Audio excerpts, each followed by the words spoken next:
ಸದಾವಕಾಶ ಇಂಥ ಕಾರ್ಯಕ್ರಮ ನಡೆದಾಗ ನಿಮಗೂ ಒಳ್ಳೆ ಹುಮ್ಮಸ್ಸು ಬರುತ್ತೆ. ನಾವು ಚೆನ್ನಾಗಿ ಓದಬೇಕು, ಒಳ್ಳೆ ಪೇಮೆಂಟ್ ಆಗಬೇಕು ಅಂತ ಹುಮ್ಮಸ್ಸು. ನಮ್ಮ ಈ ಶಾಲೆ ಓದಂತ ಅವಿನಾಶ್ ಪುಸ್ತಕವನ್ನು ಬರೆಯಬಿಟ್ಟು ಸಾಹಿತ್ಯ ಮಟ್ಟಕ್ಕೆ ಹೋದರೆ ಅಭಿಲಾಷ್ ಗೋರ್ಮನಲ್ಲಿ ಉಳ್ಳ ಇದೇ ಶಾಲೆಯಲ್ಲಿ ಅವ್ರು ಡಾಕ್ಟರ್ ಇಟ್ಕೊಂಡು ಓದ್ತ. ಇವತ್ತು ನಮ್ಮೂರೇ ಇಟ್ಕೊಂಡು ಮದುವೆ ಮಾಡಿದ್ದೀವಿ. ಅವ್ರಿಗೆ ಒಳ್ಳೆ ಪೊಲೀಸ್ ಡಿಪಾರ್ಟ್ಮೆಂಟಲ್ಲಿ ಒಳ್ಳೆ ಕೆಲಸ ಮಾಡ್ತಾ ಇದ್ದಾನೆ, ಸಾಹಿತ್ಯನೂ ಬರೀತಾ ಇದ್ದಾನೆ.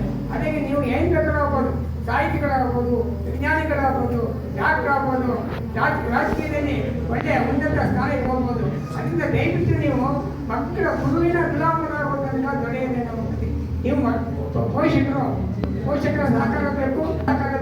ಗುರು ಗುರುದೇವ ಮಹೇಶ್ವರ, ಗುರು ಸಾಕ್ಷಾತ್ ಪರಬ್ರಹ್ಮ ತತ್ವೇ ಶ್ರೀ ಗುರುವೇ ನಮಃ. ನಮಗೆ ಪ್ರತ್ಯಕ್ಷ ದೇವರು ಗುರು, ತಂದೆ, ತಾಯಿ, ಮೂರು ಜನ ಮಾತ್ರ ನಮಗೆ ಪ್ರತ್ಯಕ್ಷ ದೇವರು.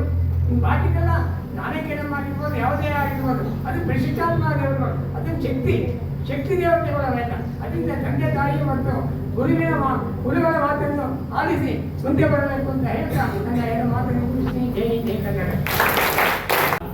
ಈ ಹೊಸದಾಗಿ ನೀವು ಬಂದಿರ್ತೀರಾ, ಇಲ್ಲಿ ಯಾವ ರೀತಿ ಪಾಠ ಇದೆ ಏನು ಅಂತ ನಿಮ್ಗೆ ಇನ್ನೂ ಅರ್ಥ ಆಗಿಲ್ಲ. ಇನ್ನು ಮುಂದೆ ಗೊತ್ತಾಗುತ್ತೆ. ಖಾಸಗಿ ಇಲ್ಲಿ ಪ್ರೈವೇಟಲ್ಲಿ ಏನು ಪಾಠ ಮಾಡ್ತೀರಿ, ಇಲ್ಲೇ ಮಾಡ್ತೀರಿ ನಿಮ್ಗೆ ಗೊತ್ತಾಗುತ್ತೆ. ನಾನು ಸಮಂತ್, ನನ್ನ ಸ್ನೇಹಿತರ ಮಕ್ಕಳಿಗೆ ಒಂದು 7-8 ಜನ ಇದ್ದಾರೆ ಈಗಾಗಲೇ. ನಾನು ಆಗ್ಲೇ ನೋಡ್ತಾ ಇದ್ದೀನಿ. ಸಮಂತನ ಸುಮಾರು 2 ವರ್ಷದಿಂದ ನಮ್ಮ ಮನೆಗೆ ಕುಂತ್ಕೊಂಡು ಹೇಳ್ತಾ ಇದ್ದೆ. ಸಮಂತ್ ಕೈ ಸಮರ್ 2 ವರ್ಷದಿಂದ ನಾನು ಅವನ್ನ ಇಲ್ಲಿ ಸೇರಿಸ್ಕೊಂಡು ಪ್ರಯತ್ನ ಪಡ್ತಾ ಇದ್ದೆ. ಅವ್ರ ಅಪ್ಪನ ಮಾತನ್ನ ಕೇಳ್ತಿಲ್ಲ, ಅವ್ರ ಅಮ್ಮನ ಮಾತನ್ನ ಕೇಳ್ತಿಲ್ಲ. ಈ ಸಲ ನಮ್ಮ ಮಾತಿಗೆ ಹೋಗ್ಬಿಟ್ಟು ನಮ್ಮ ಮಾತನ್ನ ಬೆಲೆ ತಮ್ಮಲ್ಲಿ ಸೇರ್ಕೊಂಡಿದ್ದೇನೆ. ಅವ್ನು ಯಾವ ರೀತಿ ಆಗ್ತಾನೆ ಅಂತ ಮುಂದೆ ಅವನಿಗೆ ಗೊತ್ತಾಗುತ್ತೆ. ನೀವು ಕಾದು ನೋಡಬೇಕು. ಆಮೇಲೆ ವಿಶೇಷವಾಗಿ ಮಕ್ಕಳಿಗೆ 9th to 10th ಆ ಮೊದಲೆಲ್ಲ ಆಹ್ವಾನ ನಾನು ಹೇಳ್ಬಿಡ್ತೀನಿ ಮೈಕಲ್ಲಿ. ನಾವು ಸ್ವಲ್ಪ ಮಾತು ಮೈಕ್ ಸಿಕ್ಕ ಜಾಸ್ತಿ ಮಾತಾಡ್ಬಿಡ್ತೀವಿ. ಅದನ್ನ ನಡೆಸ್ಕೊಳ್ಳೋದು ನಮ್ಮ ಅಭ್ಯಾಸ. ನಾವು ಹೇಳಿದ್ಮೇಲೆ ನಾವು ಚೇಂಜಸ್ ಆಗಿಲ್ಲ. HM ಹೇಳಿದ್ದೀನಿ, ಕಂಪ್ಯೂಟರ್ ವ್ಯವಸ್ಥೆ ದಯಮಾಡಿ ಬೇಗ ಶುರು ಮಾಡಿಬಿಡಿ. ಆ ಮಂತ್ಲಿ ಬರ್ತಕ್ಕಂಥ ಫೀಸನ್ನು ನಾವು ಅದೇನು ಹೇಳಿದ್ರೆ ನೀವು ಅದನ್ನು ನಾವು ವ್ಯವಸ್ಥೆ ಮಾಡ್ತೀನಿ. ಈಗಲೂ ಹೇಳ್ತಾ ಇದ್ದೀವಿ, ಅವತ್ತು ಹೇಳ್ತಾ ಇದ್ವಿ. ಅದು ದಯಮಾಡಿ ಅದನ್ನು ಶುರು ಮಾಡಿಬಿಡಿ. ಮೊದಲನೇದಾಗಿ. ಎರಡನೇದಾಗಿ, ಶಾಲಾ ಪ್ರವಾಸನ ನೀವು ಕೈಗೊಂಡಾಗ ನಮ್ಮ ಸಂಘ ಇದೆ, ನಮ್ಮ ಮಕ್ಕಳಿದಾವೆ ಅಂತಲ್ಲ, ನನಗೆ ಪ್ರೀತಿ ಮಾತ್ರ ಮಕ್ಕಳೆಲ್ಲೂ ಜಾಸ್ತಿ ಕಾಣ್ತಾ ಇದ್ದೇವೆ. ನಮ್ಮ ಸಂಘದಿಂದ ನಿಮ್ಗೆ ಒಂದು 10,000 ರೂಪಾಯಿ ನಾವು ಶಾಲಾ ಸಮಿತಿಯಿಂದ ನಮ್ಮ ಸಂಘದಿಂದ ಕೊಡ್ತೀವಿ. ಮಾಡ್ಕೊಳ್ಳಿ. ವಿಶೇಷವಾಗಿ ಮಕ್ಕಳಲ್ಲಿ ನನ್ನ ಮನೆಗೆ ದಯಮಾಡಿ 9, 10, 8 ಮಕ್ಕಳ ಮನೆಗೆ ನನಗೆ ಪ್ರೀತಿಯಾದಂಥ ಮಗು ಅಲ್ಲಿ ನಾರಾಯಣಪುರದಿಂದ ಬರ್ತಕ್ಕಂಥ ಮಗು ಅಲ್ಲಿ ನೋಡಿ. ಅಲ್ಲಿ ನಿಮ್ಮ ಹತ್ರ ನಿಂತ್ಕೊಳ್ಳಪ್ಪ, ಅಲ್ಲೇ ಇಲ್ಲಿ ಮೊಬೈಲ್ ಪಕ್ಕ. ಯಾಕೆ ಹೇಳ್ತೀನಿ ಅಂದ್ರೆ, ಇಲ್ಲೇ ಓದ್ತಾ ಇದ್ದ ಪ್ರೈವೇಟಲ್ಲಿ ಒಂದು ಚಿಕ್ಕ ಮಗುವನ್ನು ಇಟ್ಕೊಂಡು ಎದುವತ್ತದ್ದು ಹೊಡಿತಾ ಇದ್ದ.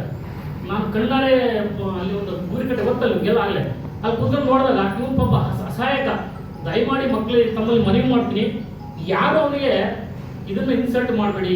ನಿಮ್ಮಂತ ಎಲ್ಲರೂ ಸಹಕಾರದಿಂದ ಅವನ್ನ ಮುನ್ನಡೆಸಿ. ಯಾರೊಬ್ಬ ಟೀಕೆ ಮಾಡ್ತಾನೆ ಅಂದ್ರೆ ನೀವು ಅವ್ರನ್ನ ಖಂಡಿಸ್ಬೇಕು, ಇವನ್ನಲ್ಲ. ಅವನ್ನ ಏನು ಅನ್ಬೇಡಿ ಅಂತ. ಯಾಕಂದ್ರೆ ನಮ್ಗೆ ಅವ್ನು ನೋಡೋದಕ್ಕೆ ನನ್ನ ಮಗಳು ಇದೇ ರೀತಿ ಶಾಲೆ ಸೇರಿದ್ದು ನಿಮಗೆ ಮಕ್ಕಳಿಗೆ ಗೊತ್ತಿಲ್ಲ. ಇದೇ ಥರ ನನ್ನ ಮಗಳು ಸೇರಿದ್ದು ಪಾಪ ಉಪನ್ಯಾಸ. ನಾನು ಇವತ್ತು 1000 ಕೋಟಿ ನಮಸ್ಕಾರ ಮಾಡ್ತೀನಿ. ನನ್ನ ಮಗಳನ್ನ ಯಾವ ಮಟ್ಟಕ್ಕೆ ತಂದ್ರೆ ಇವರೇ ಕಾರಣ. ಹೈಸ್ಕೂಲ್ ಯಾಕೆ ಸೇರಿಸ್ಬಿಡಿ, ಅವ್ರು ಏನು ಓದಲ್ಲ ಅನ್ನೋದು ಎಲ್ಲರೂ ಒಂದು ಇದೇ ಉಪನ್ಯಾಸಕ್ಕೆ ಇದೇ ಇರ್ತಕ್ಕಂಥ. ಅದನ್ನು ನಾನು ಹೆಚ್ಚಿನ ಹೇಳ್ತಾ ಇದ್ದೀನಿ. ಹಿಂದಿ ಹೆಂಗೆ ಕಲಿಸ್ತಾರೆ ಈ ಮಾಸ್ಟರ್ ಪಾಪ ಅವರು ಹಿಂದಿ ಬರೀ ಹೆಂಗೆ ಕಲಿಸಿದ್ರು. ಎಲ್ಲ ಉಪನ್ಯಾಸಕರು ನಮ್ಮ ಮಗಳನ್ನ ಒಂದು ಹಂತಕ್ಕೆ PC ಕಳಿಸಿದ್ರು. ನೋಡಿ, SLC ಪಾಸ್ ಮಾಡಿ ಇದೇ ಥರ ಮಗು. ನನ್ನ ಮಗಳು ಏನೋ ಹಾರ್ಟ್ ಪ್ರಾಬ್ಲಮ್ ಇತ್ತು, ಅವ್ಳು ಮಾಡೋದು ಇರಲಿ, ಅದೇನು ಮಾಡೋದು ಚಿಕ್ಕದಿಂದಿತ್ತು. ಅದರಿಂದ ದಯಮಾಡಿ ವಿಶೇಷವಾಗಿ ಹೇಳ್ತಾ ಇದ್ದೀನಿ, ಅಂಗವಿಕಲ ಮಕ್ಕಳಿಗೆ ದಯಮಾಡಿ ನೀವು ಸಪೋರ್ಟ್ ಮಾಡಬೇಕು. ಮಾಸ್ಟರ್ಗಳು ಪಾಪ ಎಲ್ಲ ಕ್ಲಾಸಲ್ಲೂ ಇರ್ತಾರೆ, ಅವೆಲ್ಲ ಬಂದು ಸಂತ ನೋಡೋಕ್ಕಾಗಲ್ಲ. ನೀವು ಅಲ್ಲೇನೋ ಒಂದು ಮಗುನಲ್ಲಿ ನಿಂತ್ಕೊಂಡು ಅವ್ನು ಟೀಕೆ ಮಾಡೋದ್ರೆಲ್ಲ ದಯಮಾಡಿ ಕೈ ಮುಖ್ಯ ಹೇಳ್ತೀನಿ. ಯಾರೋ ಅಂಥ ಮಕ್ಕಳಿಗೆ ನೀವು ಟೀಕೆ ಮಾಡೋದ್ರಲ್ಲಿ ನೀವು ವ್ಯಂಗ್ಯವಾಗಿ ವರ್ತಿಸೋದಲ್ಲಿ ಅವನ್ನ ಬಸ್ಬತ್ತು ಅಂತ ಓಡು ಅಂತ ವ್ಯಂಗ್ಯ ಮಾಡೋದು. ಎಷ್ಟೋ ಸಲ ನೀವು ಮಿಡ್ಲ್ ಸ್ಕೂಲ್ ಮಾಡಿದ್ದಾರೆ. ನೀವು ಅಲ್ಲಿಂದ ಬಂದಿರೋಂಥ ಕೆಲವು ಬಂದಿದ್ದಾಗಲೇ ನನ್ನ ಜೊತೆ ನನ್ನ ಸ್ನೇಹಿತರ ಮಕ್ಕಳಿಗೆ 7 ಜನ ಇದ್ದಾಗಲೇ ಅವರೆಲ್ಲ ನೋಡಿದ್ದಾರೆ. ಅದರಿಂದ ವಿಶೇಷವಾಗಿ ನಮ್ಮಲ್ಲಿ ಮನೆಗೆ ಮಾಡ್ತೀವಿ. ಅವನ್ನ ಯಾರು ಆ ರೀತಿ ಕಾರಣದಲ್ಲಿ ಎಳ್ಸ್ಕೊಂಡು ಹೋಗ್ತಾರೆ ಅಂತ ನಮ್ಮಲ್ಲಿ ಕೇಳಬೇಕು. ಇಷ್ಟು ಮಾತಾಡಲಿಕ್ಕೆ ಅವಕಾಶ ಕೊಟ್ಟಂತೆ ಎಲ್ಲ ನನ್ನ ಉಪನ್ಯಾಸ ವರ್ಗದವರಿಗೆ, ನಮ್ಮ ಪ್ರೀತಿಯ ಮಕ್ಕಳಿಗೆ ನಮ್ಮ ಮಧ್ಯೆ